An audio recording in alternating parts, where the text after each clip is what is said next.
Halo, Assalamualaikum. Bertemu lagi sahabat Darling, Darmawan Learning bersama saya, Angga Yuda Septian, dalam pelajaran Bahasa Indonesia. Ya, anak-anak, hari ini kita akan belajar mengenai menulis indah prosa. Kalau sebelumnya kita belajar mengenai puisi, sekarang kita belajar mengenai prosa. Mungkin anak-anak sudah tahu apa itu prosa?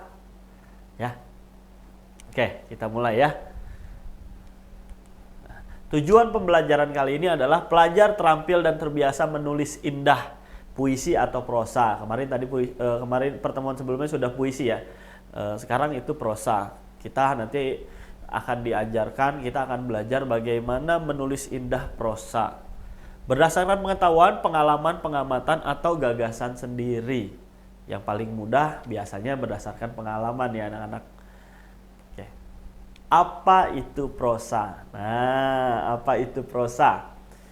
Jadi buat yang belum tahu ya, kalau kalian sering baca cerpen, novel, dan lain-lain, nah itu adalah salah satu contoh prosa. Lalu pengertian prosa itu apa?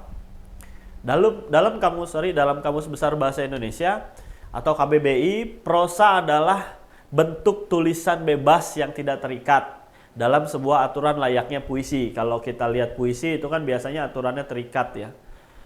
Apalagi puisi lama terikat dengan rima dan jumlah bait tiap paragrafnya. Singkatnya, prosa merupakan karangan yang disajikan dengan teks yang naratif. Jadi biasanya kalau tulisan prosa itu lebih panjang daripada puisi. Gitu ya. Lalu jenis-jenis prosa. Nah, berdasarkan jenis prosa itu terbagi lagi, ada berdasarkan bentuknya dan berdasarkan isinya. Kalau berdasarkan bentuknya ada prosa lama dan prosa baru. Berdasarkan isinya ada prosa fiksi dan prosa non fiksi.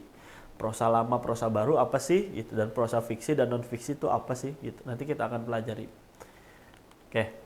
Prosa lama dulu. Nah, prosa lama itu prosa yang merupakan karya prosa yang lama dan berkembang hidup dalam masyarakat Indonesia terdahulu, yaitu masyarakat tradisional di Nusantara.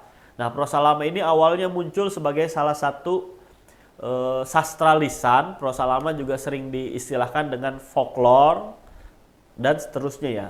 Nah, anak-anak tahu contoh prosa lama apa gitu yang tadi ya, sesuai dengan ini tradisional dan lain-lain adalah dongeng. Ya, dongeng adalah salah satu contoh prosa lama gitu. Cuman biasanya di dongeng kita tidak menemukan pengarangnya siapa. Kenapa? Karena biasanya kalau di dongeng itu dia cerita dari mulut ke mulut gitu ya, dari orang ke orang. Kita akhirnya tidak tahu pengarangnya siapa. Karena tradisi di Indonesia sendiri memang tradisinya bukan tradisi menulis, tapi tradisi lisan gitu ya. Jadi kebanyakan karya sastra yang ada di Indonesia itu karya sastra lamanya tidak diketahui pengarangnya begitu. Lalu yang kedua ada hikayat. Ya, hikayat biasanya menceritakan tentang hidup tokoh atau hidup seseorang gitu ya, kisah hidup seseorang atau tokoh. Terus ada kisah dan yang terakhir sejarah. Kalian sudah tahu ya kalau sejarah. Oke. Lalu setelah prosa lama ada yang namanya prosa baru. Nah, ini yang akan kita pelajari di prosa barunya nanti ya. Terutama cerpen, novelet dan novel. Makanya di sini Bapak besarkan tuh yang cerpen, novelet dan novelnya. Yang 4, 5, 6, 7 dan 8-nya itu hanya sekedar kita ketahui dulu saja. Gitu. Kita akan fokus ke yang 3 ini. Yang pertama ada cerpen. Apa sih itu cerpen? Apa sih itu novelet dan novel? Apa bedanya cerpen, novelet dan novel? Itu pada slide berikutnya. Tapi setelah itu yang keempat itu ada roman. Nah, roman ini adalah karya sastra atau prosa lama, juga sebenarnya prosa baru, tapi lahirnya bukan di Indonesia biasanya. Kalau roman ini lahirnya dari luar. Terus ada riwayat, ada kritik, biasanya kritik-kritik sastra. Terus ada resensi yang menilai suatu karya gitu. Itu juga dijadikan prosa. Dan yang terakhir adalah esai. Esai adalah sudut pandang pengarang terhadap sesuatu tulisan. Begitu. Terus nah ini perbedaan cerpen, novelet dan novel. Nah, kita mulai dari cerpen. Kalau cerpen itu dia lebih singkat dan terbatas. Kalau novelet terbatas namun lebih kompleks dari cerpen. Lalu novel lebih banyak, bebas dan rinci. Jadi tingkatannya adalah yang paling sedikit itu cerpen. Di atasnya cerpen itu ada novelet. Setelah novelet yang paling panjang itu biasanya novel disebutnya ya. Lalu yang kedua permasalahannya tunggal. Kalau cerpen, jadi biasanya hanya ada satu konflik. Tapi kalau novelet permasalahannya lebih kompleks dari cerpen, bisa 2 sampai 3 konflik. Lalu novel permasalahannya sangat kompleks gitu. Jadi ada bermacam-macam permasalahan. Biasanya karena ceritanya yang sangat panjang, otomatis kalau konfliknya hanya satu agak kerepotan mengembangkan cerita. Makanya kalau di novel biasanya dia tersusun berbab-bab dan di setiap bab itu ada konflik-konflik yang berbeda begitu. Terus kalau cerpen dari segi halaman itu kurang dari 60 halaman gitu ya kalau cerpen. Ada juga yang menyebutkan, oh ini nggak bisa dibilang cerpen karena terlalu sedikit. Biasanya ada cerita mini dan lain-lain bahasanya ya. Tapi biasanya kalau cerpen itu kurang dari 60 halaman. Nah, sekitar kalau novelet sekitar 60 sampai 100 halaman. Tapi kalau novel itu 100 halaman lebih gitu ya. Itu perbedaannya. Oke. Kita langsung ke pengertian cerpen. Pengertian cerpen yaitu sesuai dengan namanya, cerpen adalah cerita yang menurut wujud fisiknya berbentuk pendek. Kenapa Bapak jelaskan pengertiannya? Tadi dari ketiga tadi kita saring lagi. Tadi kan ada banyak ya, ada 9, disaring menjadi 3, biar tahu dulu perbedaannya. Dari 3 itu Bapak putuskan untuk kita dari prosa mempelajari cerpennya dulu saja. Gitu. Karena yang cerpen yang paling mudah kita buat setelah pembelajaran ini. Ya, sesuai dengan namanya, cerita pendek adalah cerita yang menurut wujud fisiknya berbentuk pendek. Oke. Ukuran panjang pendeknya suatu cerita memang relatif. Namun pada umumnya cerita pendek merupakan cerita yang habis dibaca sekitar 10 menit atau setengah jam lah. Jadi satu kali kamu membaca sudah langsung selesai kalau cerpen. Kalau novel kadang kita kan suka berhari-hari ya. Butuh waktu berhari-hari untuk menyelesaikan novel tersebut atau membaca novel tersebut. Kalau cerpen biasanya satu kali baca sudah selesai. Nah, terus jumlah katanya sekitar 500 sampai 5.000 kata. Nah, oleh karena itu cerita pendek sering diungkapkan dengan cerita yang dapat dibaca dalam sekali duduk gitu ya. Kalian lagi istirahat, lagi ada waktu luang, kalian baca cerpen, selesai, udah gitu. Kalau cerpen biasanya seperti itu. Nah, ini ada notes-nya. Yang pertama, notes pertama adalah tokohnya terbatas. 1 sampai 2 tokoh biasanya di cerpen. Tidak banyak tokoh. Karena konfliknya juga hanya satu. Tunggal biasanya. Terus notes yang kedua adalah alur dan latar lebih singkat dan terbatas. Jadi latarnya pun terbatas. Kalian sudah tahu ya latar ada berapa. Gitu. Nanti pun akan dijelaskan lagi ya. Oke. Lalu kenapa sih kita mesti mempelajari tentang cerpen gitu ya? Fungsinya apa sih cerpen buat kita? Nah, seorang yang membaca cerpen tujuannya utamanya adalah untuk mendapatkan hiburan atau bisa disebut juga fungsi rekreatif ya. Ya, dengan membaca satu cerpen, seseorang akan mendapatkan kesenangan sebagaimana ia menonton cerita lainnya yang ditayangkan di televisi, bioskop, dan media tayang lainnya. Nah, dalam perannya akan muncul rasa senang, haru, dan seterusnya. Jadi ketika kita membaca cerpen sebenarnya tujuan utamanya adalah fungsi rekreatif tadi. Yang tadinya kita bersedih gitu, kita mendapat hiburan baru gitu. Walaupun, tapi kan Pak, cerita yang di cerpen juga malah nambah sedih Pak, bikin kita nambah sedih. Itu tetap fungsi rekreatif setidaknya gitu ya. Oke, ada notes-nya. Salah satu fungsinya rekreatif. Oke, yang kedua wahana ya, ini Bapak salah ketik, wahana edukatif. Wahana edukatif itu adalah wahana yang mendidik. Wahana yang bisa dijadikan pelajaran. Karena di cerpen itu rata-rata memang bukan hanya hiburan saja, tapi memang ada sisi-sisi, ada amanat-amanat, ada pesan-pesan edukatif atau pesan-pesan pendidikan atau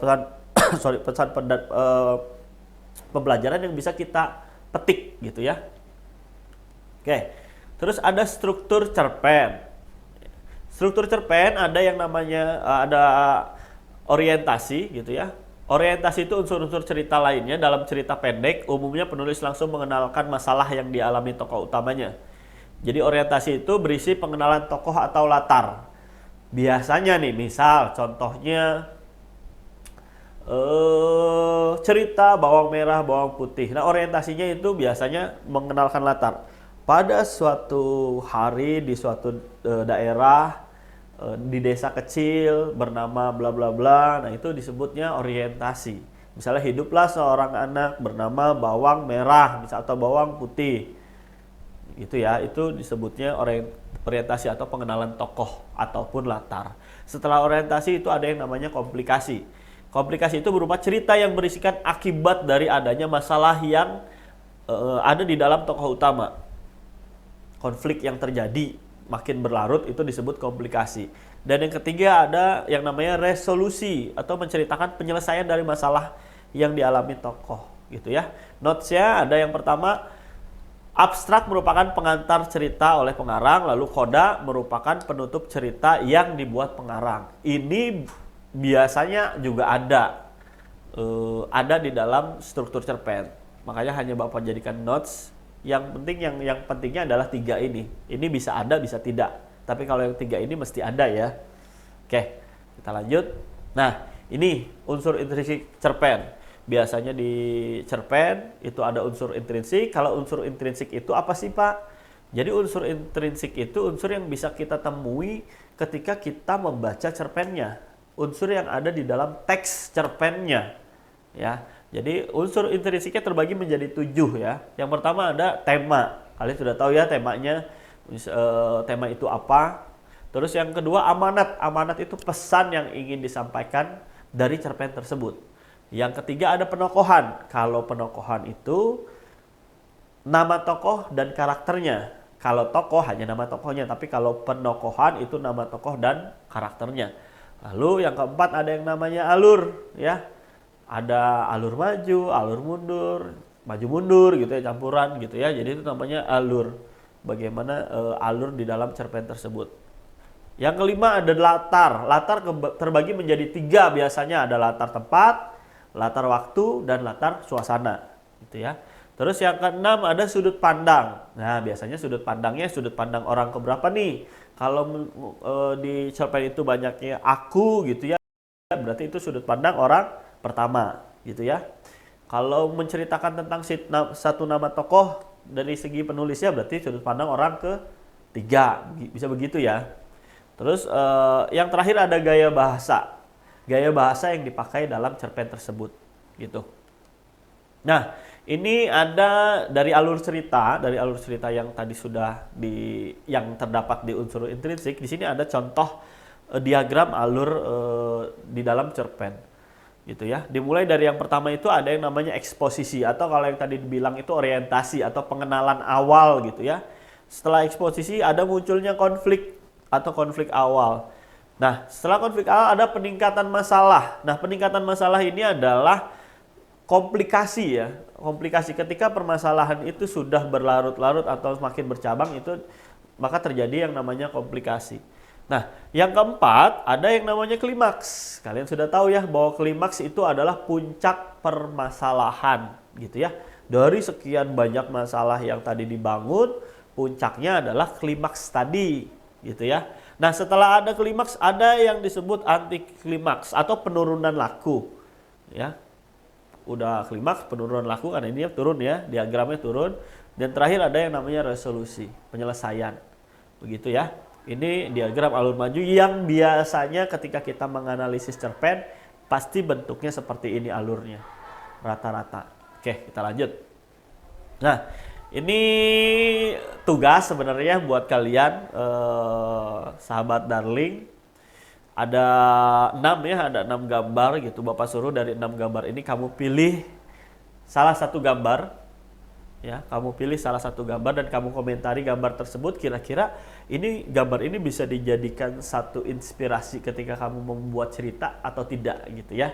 Gitu. Misalnya gambar sahabat. Menurut kamu apa sih arti sahabat dan bagaimana sih ketika kamu membuat cerpen yang berkaitan dengan gambar tersebut?